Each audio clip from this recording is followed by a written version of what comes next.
우리 잠언 6장 말씀 보겠습니다. 잠언 6장 말씀 1절로 11절까지 말씀 보겠습니다. 저와 여러분 한 절씩 교독합니다. 잠언 6장 1절로 11절입니다.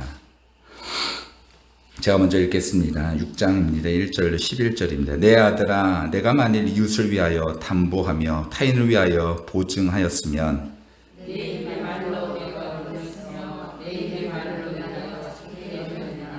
내 아들아, 내가 내 이웃의 손에 빠졌은즉 이같이 하라. 너는 곧 가서 겸손히 내 이웃에게 간구하여 스스로 구원하되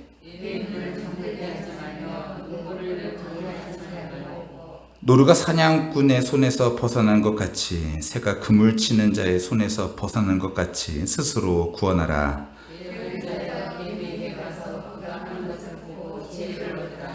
계미는 두령도 없고 감독자도 없고 통치자도 없으되 게으른 자여, 내가 어느 때까지 누워 있겠느냐? 내가 어느 때에 잠이 깨어 일어나겠느냐?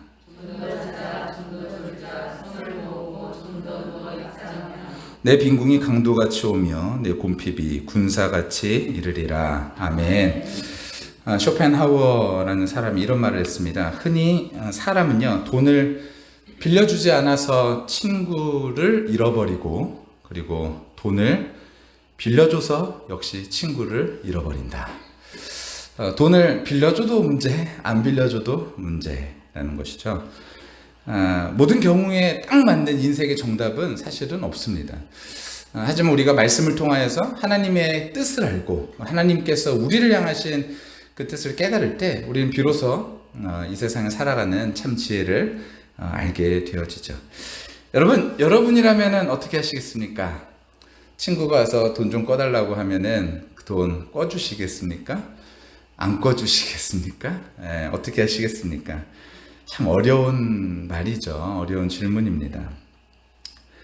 그럼 이스라엘은요, 담보가 있었을까요? 없었을까요? 이스라엘은요, 담보를 잡는 거 있었을까요? 없었을까요? 있었습니다.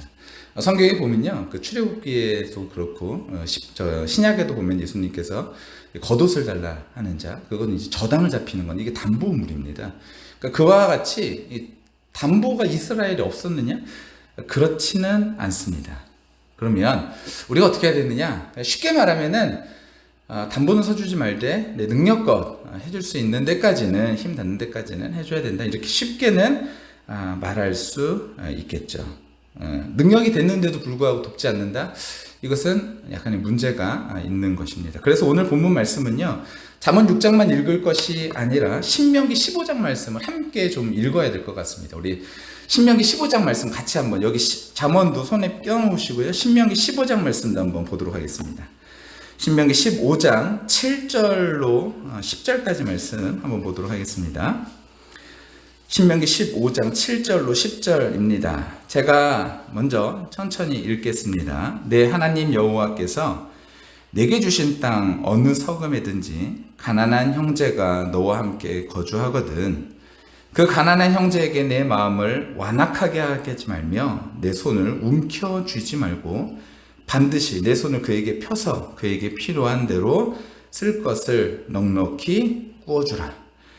삼가 너는 마음에 악한 생각을 품지 말라. 곧 이르기를 일곱째 해 면제년이 가까이 왔다 하고 내 궁핍한 형제를 악한 눈으로 바라보며 아무것도 주지 아니하면 그가 너를 여호와께 호소하리니 그것이 내게 죄가 되리라. 너는 반드시 그에게 줄 것이요 줄 때에는 아끼는 마음 품지 말 것이니라.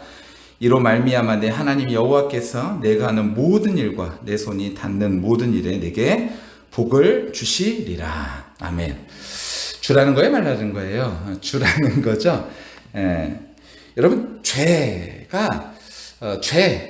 어떤 죄가 있냐면은 성경에서는 크게 이제 두 가지로 이제 죄를 좀 구분할 수 있을 것 같아요. 하나는요, 잘못을 저지른 죄. 하지 말라 그랬는데 하는 거, 이것도 죄인데요. 또 하나가 있습니다. 그것은 무엇이냐면요, 바로 하지 않은 죄. 이것도 죄입니다. 하나님께서 우리를 어떻게 창조하셨을까요? 돕는 배필로 창조하셨어요. 서로 도우라고 돕는 배필로 창조하셨는데 우리가 이것을 하지 않고, 오늘 본문에서도 보면은 뭐라 그래요? 돕지 않는 거죠. 7번째 해 이제 면제년이 다가오니까 야, 이 사람 이거 또 나한테 이거 와가지고 빌려가지고 면제년 되니까 이거 안 갚으려고 그러는 거 아니야? 이런 마음 말고, 그런 마음 갖지 말고 하나님께서 주신 마음으로 그를 도우라라고 얘기합니다. 반드시 내 손을 펴서 그에게 필요한 대로 넉넉히 구워주라라고 본문이 얘기하고 있죠. 자, 근데요, 오늘 잠언 말씀은요, 뭐라고 기록되어 있냐면요, 1절 2절에 보면은 내 아들아 내가 만약 이웃을 위하여 담보하며 타인을 위해서 보증을 했으면 어떤 일이 벌어진 거냐면 내 입의 말로 내가 얽힌 거다. 이제 너는 이제 거기에서 마치 얽힌 거다라는 표현은 무엇을 뜻하냐면 동물이요 그물에 걸린 거다 이런 뜻이에요. 동물이 왜 그물에 걸리죠?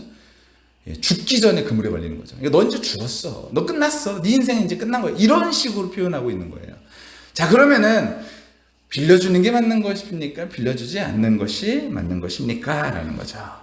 어떤 사람이요, 교회를 가고 있었대요. 교회를 가고 있었는데, 교회 앞에 도착하니까 어떤 사람이 구걸을 하고 있더래요. 구걸을 하고 있는데, 너무 불쌍한 표정으로, 좀 도와주세요. 도와주세요. 이렇게 얘기를 하고 있더래요. 근데 그때 딱 들어가면서 이 사람이 기도를 했대요. 하나님, 저 사람을 좀 긍휼히 여겨주세요. 하나님, 저 사람을 좀 도울 수 있는 손길을 하나님 좀 보내주세요. 이러고 들어갔대요. 근데 들어가가지고 딱 앉아가지고 기도하려고 그러는데 하나님이 딱 그런 마음을 주셨대요.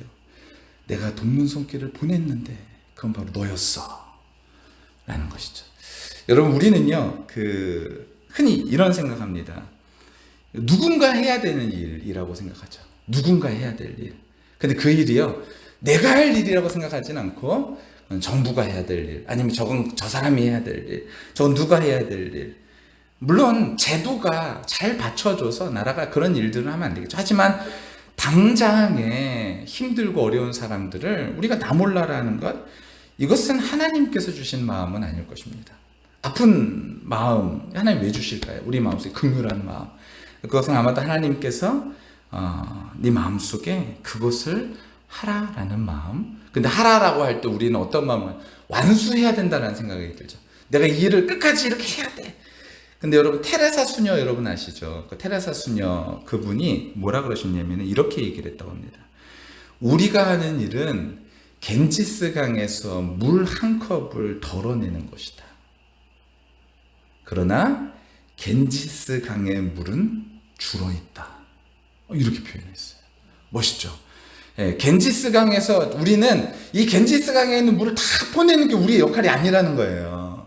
하나님께서 우리에게 그런 마음을 주실 때 우리가 해야 될 일은요, 내가 어떻게 하면 저 사람을 먹여 살리고 어떻게 하면 세워가고 어떻게 하면, 그것까지는 아니고 일단은 어떻게 하면 그 사람에게 우리가 도움을 줄 수 있을까, 어떤 우리가 할 수 있는 능력 안에서 하나, 그것을 하나님께서는 원하신다라는 것이죠.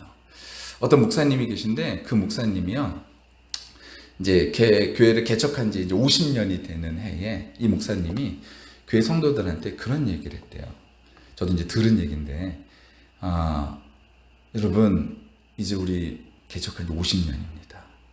그럼 우리도 성경에서 말하는 희년 같은 것, 그러니까 노예나 아니면 종들이나 이런 걸 풀어주는 희년 같은 것을 우리 교회도 말로만이 아니라 진짜로 좀 해봤으면 좋겠습니다. 이렇게 얘기했대요. 그러니까 사람들이요, 그 말을 듣고요, 목사님 너무 멋있는 생각이에요. 어떻게 하면 좋을까요? 그랬더니 그 목사님 이렇게 얘기했대요. 성도 여러분, 여러분이 누군가에게 돈을 빌려준 것이 있으십니까? 우리 오늘부로 능력이 되시는 분들은 그 빚을 탕감해 줍시다. 이렇게 얘기를 했다는 거예요. 근데 놀라운 것은 무엇이냐면요, 실제로 그 일들이 일어나면서 그 교회 안에서 그냥 그런 거를 그냥 나도 해야지 이런 거 말고요, 진짜로 능력이 되고 하나님 주시는 마음이 있는 사람들이요, 그럼 그런 걸 해야겠죠. 진짜로 그 교회에서요 빚 탕감하는 그런 일들이 일어났다라는 거예요. 하나님께서 우리에게 원하시는 것은요, 겐지스 강에 있는 물을 다 퍼가지고 다 걷어내는 거, 한 사람의 인생을 완전히 돌이켜가지고 살려내는 거, 거기까지가 아니라 우리가 먼저 해야 될 것은요, 한 걸음을 걸으면서 그 물을 떠서 퍼내는 거. 겐지스 강의 물을 퍼서 한컵을 내모되는 거, 이것을 하나님께서는 원하신다라는 것입니다.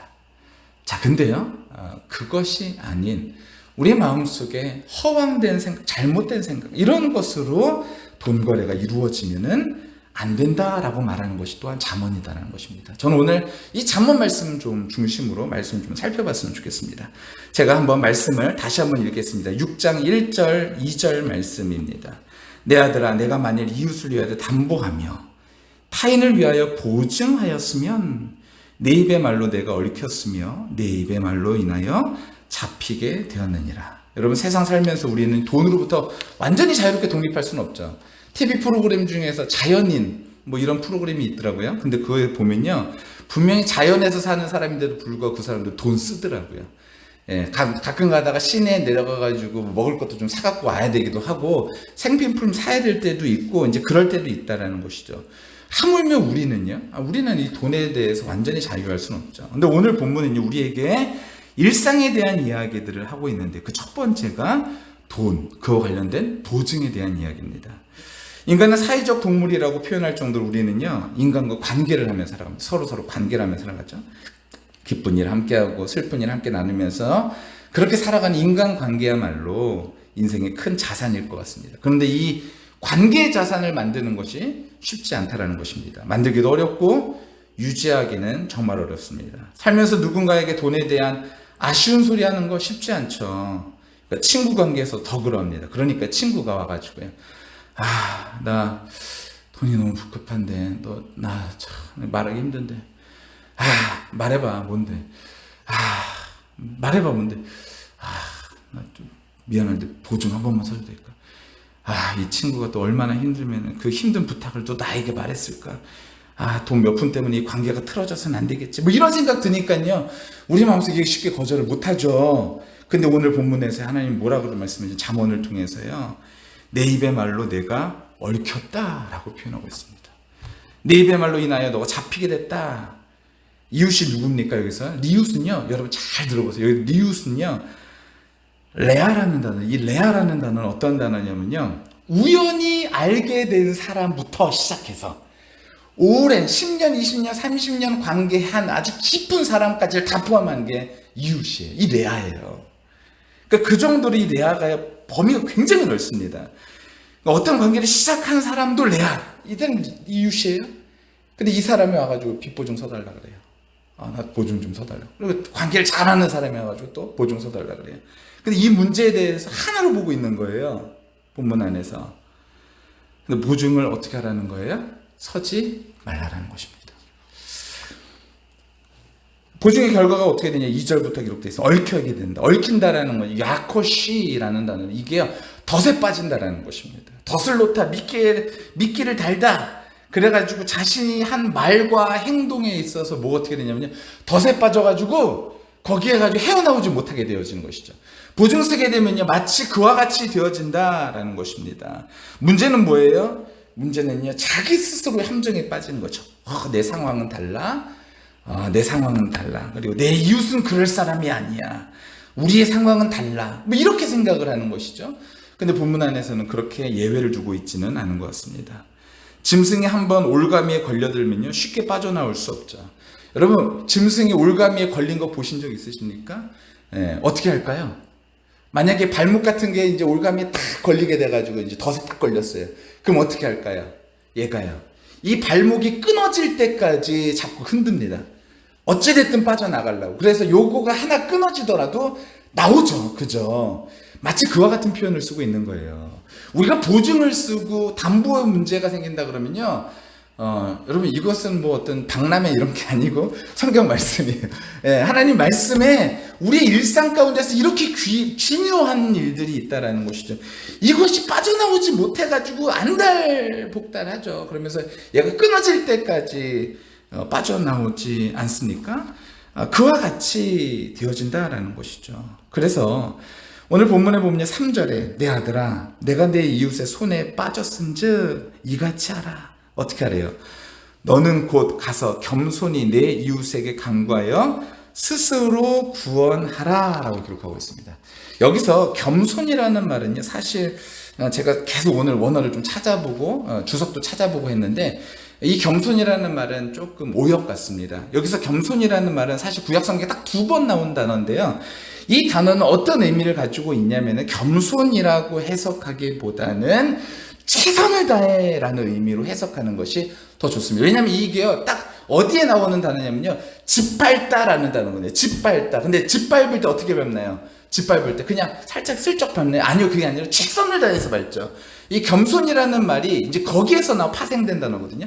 짓밟다. 그러니까요, 어떻게 하냐면요, 보증 섰다. 그래서 이것이 내가 뒤늦게 깨달았다. 그럼 어떻게 하라고 그런 거냐면요, 내 아들아, 내 이웃의 손에 빠졌으니 너는 가서 완전히 최선을 다하여서 이웃에게 뭐 하냐면 간구하래요. 근데 여기서 간구하다라는 말은 정확합니다. 무엇이냐면요, 투쟁하라라는 의미가 있어요. 투쟁하라, 이거 폭력적으로 행하라, 이런 의미도 갖고 있는 단어입니다. 그러니까요, 이런 거죠. 난폭하게 굴어서라도 어떻게든 그 보증의 문제를 해결해 내야 된다, 이렇게 이야기하고 있는 것입니다. 그냥 안심하고서 살 것이 아니라 어떻게 보면 불안한 마음 가지고서 체주에게 졸라대면서 위기에서 벗어나야 된다라고 이야기하고 있다라는 거예요. 이게 말씀에서 우리에게, 잠언에서 우리에게 주시는 말씀입니다. 근데 얼마나 그 모습이 간절하냐면요, 첫 번째 4절에 보니까 내 눈을 잠들게 하지 말래요. 내 눈이 잠들게, 이렇게 잠들어서 그냥 잠드는 게 너무 마음이 힘들고 어려워야 된다라는 거예요. 쉽게 말해 잠들지 말라라는 거죠. 그리고 눈꺼풀을 감기게 하지 말라. 잠드는 건 물론이고 잠깐 조는 거 이것도 하지 말고 투쟁적으로 가가지고 어찌됐든 그 보증의 문제를 해결해 내야 된다. 근데 어떤 모습으로요? 5절에 보니까 노루가 사냥꾼의 손에서 벗어나는 것 같이. 여러분, 노루가 사냥꾼 손에서 벗어날 때 하지만 나 좀 놔줘. 왜 이렇게 귀찮게 굴어? 이렇게 하나요? 이거 하면 안 된대, 이렇게 하나요? 그렇지 않죠. 노루가 사냥꾼의 손에서 벗어날 때는요, 있는 힘을 다해서 발광을 합니다. 발광을 해가지고 어떻게든 그 사냥꾼 손에서 벗어나려고 애를 쓰죠. 그 모습으로 하라라는 거예요. 노루가 사냥꾼의 손에서 벗어나는 것 같이, 새가 그물 치는 자의 손에서 벗어나는 것 같이 스스로를 구원해내라 라고 분명히 말씀하고 있습니다. 여러분, 이것이 바로 보증에 대한, 담보에 대한 성경에서 우리에게 주는 메시지다라는 거예요. 잠언에서요. 자, 근데요, 이 잠언의 내용을 가만히 한번 살펴보세요. 여러분, 이 잠언을 요즘 계속 묵상하신 분은 아시겠지만요, 이 잠언 요 실제적인 교훈이 있기 바로 전이 무엇이었냐면요, 음녀에 대한 이야기예요. 음녀, 악한 여자, 그리고 나와 이렇게 어떤 합법적인 관계가 아닌 그런 관계에 있는 여자, 이 문제 다루고, 그 다음에 무슨 문제 다루고 있는 거예요? 돈 문제 다루고 있는 거예요. 그런 다음에 오늘 새벽에 또 나눴는데 음녀에 대한 이야기를 또 나눕니다. 여러분, 그러니까 이것은 무슨 얘기냐면요, 삶에서 진짜로 중요한 문제가 있는데 그것이 무엇이냐면 이 잠언에서 말하는 거는 음녀의 문제와 돈의 문제가 그와 같이 중요하다라는 이야기를 하고 있는 것이죠.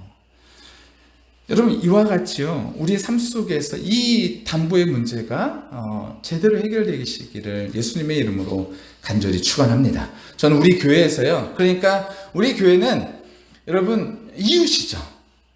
이웃이에요. 여기서 이웃은요, 예수님 말씀하셨죠. 내 이웃을 내 몸과 같이 사랑하라 라고 말씀하시, 그 이웃이 맞아요. 여러분, 근데 그 이웃에게 뭐 하지 말래요? 담보 서주지 말래요. 여러분, 우리 교회 안에요, 여러분 만약에라도 누군가에게 내가 이 사람한테 좀 도움을 주고 싶다, 그러면요, 절대로 돈 빌려주는 일들은 우리 교회 가운데 없어야 됩니다. 돈 빌려주는 일은 없고요. 우리 교회 안에 나 이번에 너무 힘드니까 담보 좀 이렇게 좀 잡아줘, 아니면 나 보증 좀 서줘. 여러분, 그런 거는요 절대로 있어서는 안 되죠. 돈은요 빌려줘도 친구를 잃고 안 빌려줘도 친구를 잃는 것입니다. 여러분, 우리 교회 안에 이런 이제 돈 문제들이 오가지 않게 되기를 예수님의 이름으로 간절히 축원합니다. 만약에 문제 생기면 어떻게 해야 될까요? 저하고 상의하세요.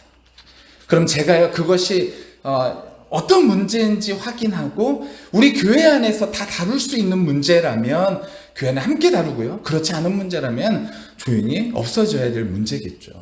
여러분 이 문제들을요 조용히 뒤에 가서 돈 문제들 이렇게 하지 마시고, 제가 언제 설교 중에 이런 돈 문제 얘기한 적이 있습니까? 네, 저는 거의 제가 기억에 거의 없어요. 한 번 했을까요?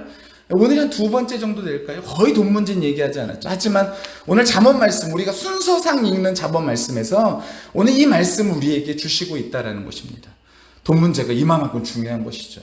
우리 모두가요 이 돈 문제에 있어서 이와 같이 명확한 우리 교회가 다 되기를 예수님의 이름으로 간절히 축원합니다. 두 번째로는요 게으름에 대한 문제입니다. 6절에 보니 게으른 자여 개미에게 가서 그가 하는 것을 보고 지혜를 얻으라. 게으른 자는요 누구한테 지혜를 얻어야 되냐면요 개미한테 가가지고 지혜를 얻으래요.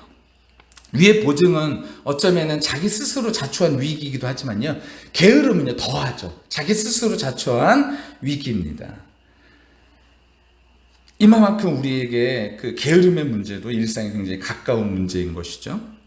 근데 개미에게 배울 점이 있는데 6절 말씀에 보니까 무엇을 배울 수 있다면요 개미에게 배울 수 있는 것은요 7절에 개미는 두령도 없고 감독자도 없고 통치자도 없다라고 말합니다. 두령은 누구냐면요 군사적 용어입니다. 군인은요 무엇을 하느냐 명령 체계, 명령하면 그에 따라서 움직이는 것, 이것이죠.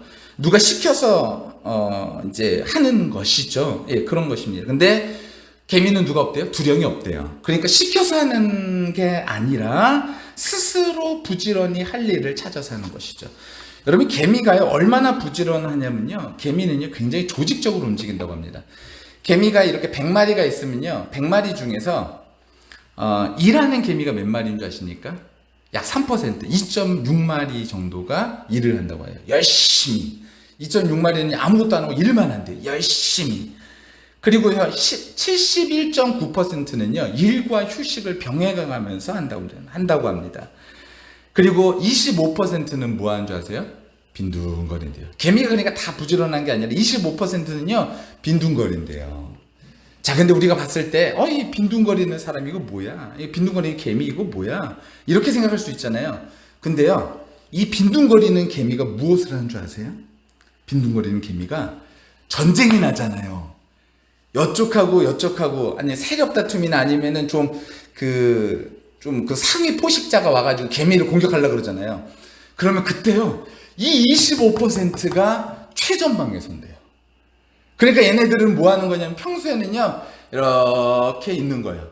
그러니까 이게 빈둥거리는 게 아닌 거죠. 빈둥거리는 게 아니라 거기 상황들이 있는 거 지켜보고 있다가 전쟁이 날 것 같으면요 확 가가지고 싸운다라는 거죠.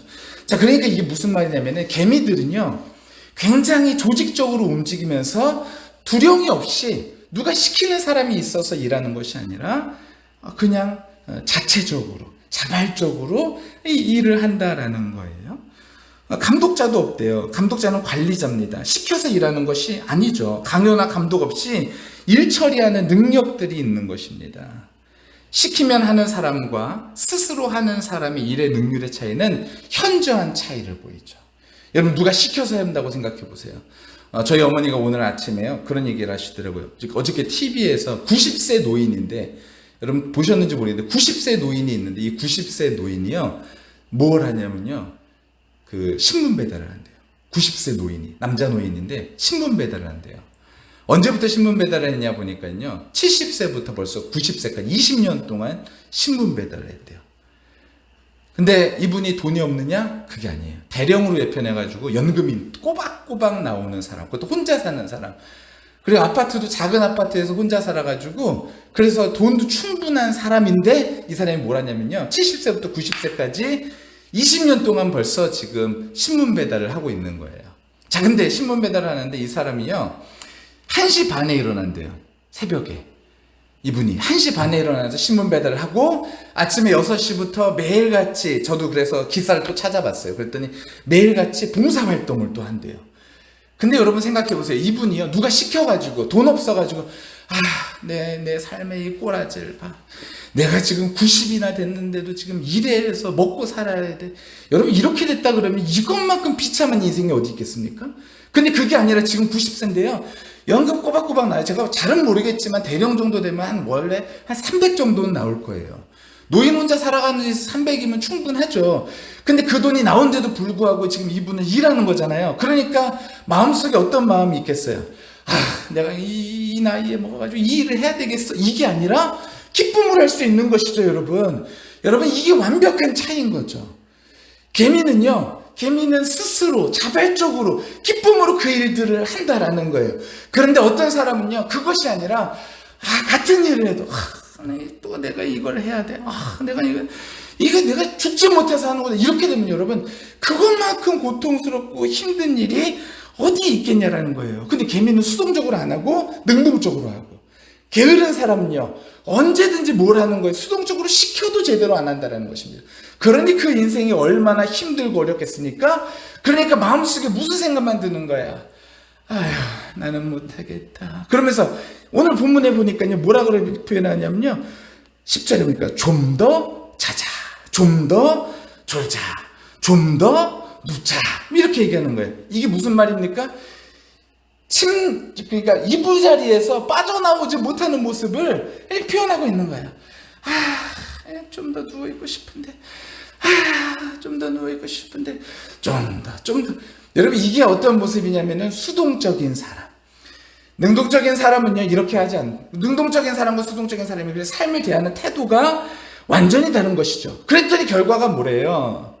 그랬더니 이런 사람의 결과는요, 빈궁이 강도같이 오며 곰핍이 군사같이 이른다라고 표현하고 있습니다. 여러분, 빈궁이 어떻게 온대요? 강도같이. 여러분, 길거리에서 강도가 만나면요, 강도가 어떻게 할까요? 돈 내놔! 이렇게 얘기했죠. 그러면은 주머니에 있는 거, 예를 들어서 주머니에, 한쪽 주머니에 보니까 5,000원짜리 한 장 있었어요. 이거밖에 없는데요. 그러면 강도가 그거 내놔! 이러고 그냥 갈까요? 아니요. 강도는요, 뭐 하는 거야? 그러면서 칼로 더 위협하든지, 여하튼 뭘 위협해가지고 주머니에 있는 지갑이며 뭐며 이런 것들을 다 꺼내게 할 거라고요. 그래서 완전히 빈털터리가 되게 할 거라고요. 마치 이러한 사람들의 모습이 어떻게 되냐면, 빈궁이 강도같이 온다. 갑작스럽게 오는, 수동적인 사람들에게 갑자기 오는 것이죠. 내 곰핍이 군사와 같이 이른다. 군사는요, 중무장한 거죠. 완전히 무장해가지고 억지로 다 꺼내내는 거죠. 이와 같이 온다라는 거예요. 여러분, 그러니까 이 게으름의 문제에 대해 있어서는 중요한 것이죠. 개미와 비교해서 내가 어떤 모습을 가지고 있나? 이것을 찾아내는 것은 너무너무나 중요한 일이다라는 것입니다. 물론 게으름이 신체적으로 연약함 때문에 오는 좀 더 자자, 눕자는 있을 수 있습니다. 하지만 그것이 아닌 하나님께서 주신 건강한 몸, 건강한 육체, 이런 것들을 가지고 있는데 불구하고 게으른 모습으로 살아간다면 그것은 하나님께서 기뻐하시지 않는 모습이다라는 것입니다. 오늘 본문 말씀 가운데에서 우리가 다시 한번 좀 기억해야 될 것이 있습니다. 첫 번째는요, 하나님께서 우리에게 주신 마음은 무엇일까요? 능력대로 도울 수 있을 때는요, 우리의 손을 펴서 돕는 것이죠. 여러분, 이것이 바로 기본적인 하나님의 생각입니다. 하지만 별 생각 없이, 아무 생각 없이 내 느낌대로, 내 방법대로 그냥 누구에게나 아무 쉽게나 그냥 보증 서주고 이렇게 하는 거, 이거 하나님께서 원하시지 않는 일이다라는 것이죠. 그럴 때는 목숨을 다해서 그 일들에 있어서 빠져나와야 된다라고 얘기합니다. 여러분, 대부분의 교회가 무엇 때문에 힘듭니까? 제가요, 제 주변에 있는 사람 선후배 얘기를 들어보면요, 거의 교회 문제에 제가 봤을 때 여자 문제는 거의 없어요. 목회자 여자 문제는 뭐 거의 극히 일부분이고, 한 95% 이상은 거의 대부분 무슨 문제예요? 돈 문제입니다. 교회 안에 돈 문제가 들어오기 시작하고, 돈 문제가 왔다 갔다 하기 시작하면요, 그 다음부터는 이제 교회에 이 불신이 틈타고 어려움이 생기는 것이죠. 여러분, 지금 이 말씀이 우리에게 감흥이 없기를 예수님의 이름으로 간절히 축원합니다. 왜냐하면 이것이요, 그래, 맞죠. 우리 교회에 이런 일이 있으면 안 되지. 우리 교회 지금 이 문제가 빨리 해결돼야지. 여러분, 이러면요, 지금 이미 큰일 난 거예요. 근데 그것이 아니라 우리의 마음속에 이 문제가 크게 와닿지 않는다면, 여러분, 이제 이 말씀 우리의 마음속에 잘 심고 우리 교회 안에서는 이러한 금전적인 문제들이 서로 얽혀지지 않는 그런 교회가 되기를 예수님의 이름으로 간절히 축원합니다. 도울 때 진짜 돕고 싶다, 보증 서주고 싶다, 여러분 그러면요 능력껏 있는 대로 받지 말 생각하시고 주시기 바랍니다. 내가 이 사람한테 예를 들어서 내가 이 사람한테 뭐 50만 원을 좀 빌려주고 싶은데, 여러분 빌려주지 마시고 주시고자 하시면 주시고 아니면요 그냥 주시지 마세요. 빌려주지 마세요. 이런 일들이 우리 교회 가운데 있어야겠죠. 두 번째로는요 게으른 자의 비유입니다. 여러분 우리가요 수동적으로 움직이는 사람이 아니라 능동적으로 움직이는 우리 교회가 되어졌으면 좋겠습니다. 여러분 예수님께서 십자가에 지실 때까지 그의 삶 속에서, 저는요 그의 삶 속에서 인간적인 모습 중에서 가장 멋있는 모습 중에 하나는 무엇이냐면요, 세상과 구별되어져서 살아가시는 모습도 그렇지만요 자발적으로 십자가를 지신 그 예수님의 모습이 제 마음속에는 굉장히 와닿습니다. 여러분 우리가 신앙생활하는 데 있어서 누군가가 시켜서 하고, 누군가 야 이렇게 해봐 저렇게 해봐 이것이 아니라 내가 정말로 능동적으로 하나님께서 나에게 주시는 마음으로 기쁨으로 그 일에 참여한다면 여러분 그와 같이 아름다운 신앙생활이 또 어디 있을까 생각되어집니다. 여러분 간혹 저한테 그렇게 물어보시는 분이 계세요. 외부 분인데, 우리 교회 분이 아니라 외부에 있는 사람들인데요, 저한테 와가지고 가끔 진짜 간혹 이렇게 물어보시는 분이 계십니다. 목사님 제가 가가지고 목사님 좀 힘이 되어드리면 좋겠죠? 저는 뭐라 그러냐면 그냥 예라고 대답하지만요, 저는 그런 질문 자체가요 이미 글러먹은 거죠. 여러분 교회 와가지고 물론 우리 성도님들이 저에게 힘이 안 되느냐 그렇지 않습니다.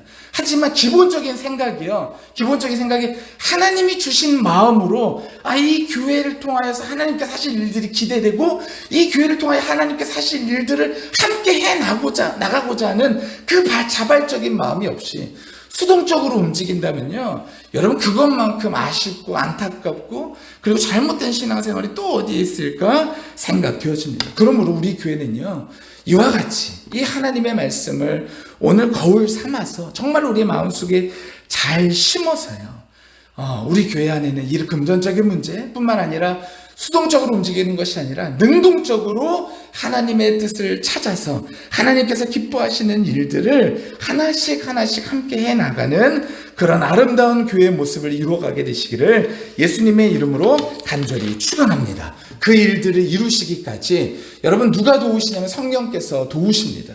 여러분 성령 하나님은 어떠한 일을 하시는 분이시냐, 무엇보다도 중요한 성령 하나님의 역할은요 우리가 하나님의 말씀을 듣고 그 말씀을 들을 수 있도록 하시며 그 말씀을 들은 대로 순종하며 살아갈 수 있는 힘과 용기를 우리에게 능력을 허락하시는 분이십니다.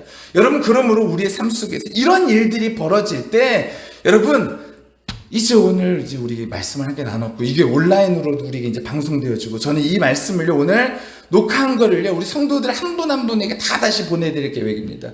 그래서 우리 교회 안에서는 이런 금전적인 문제 그리고 수동적인 문제 이런 것들이 일어나지 아니하고 자발적으로 기쁨으로 하나님의 일들을 감당하는 그런 아름다운 교회의 모습을 다 이루기를 바라는 마음으로 오늘 말씀을 나눕니다. 저와 우리 모두가 그때까지 성령 하나님 우리를 도와주셔서 이 일들을 해나가는 데 있어서 어려움 없도록 주님 붙들어 주시고 주님 붙들어 달라고 그렇게 기도하는 저와 우리 모두가 다 되시기를 예수님의 이름으로 간절히 축원합니다.